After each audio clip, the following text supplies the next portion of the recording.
क्यों जरूरी है मोदी नीतीश को हटाना?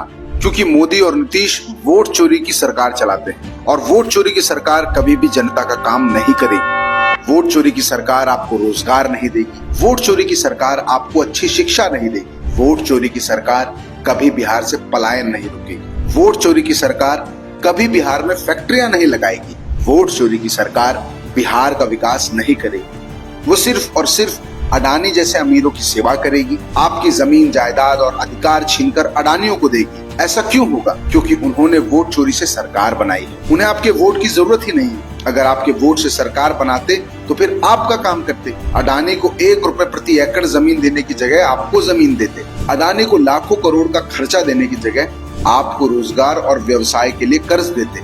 इसलिए अगर आप चाहते हैं कि बिहार की सरकार बिहार के 14 करोड़ जनता के लिए आपके हक और अधिकार के लिए काम करे, तो वोट चोरों को सत्ता से हटाइए और इंडिया गठबंधन की सरकार लाइए।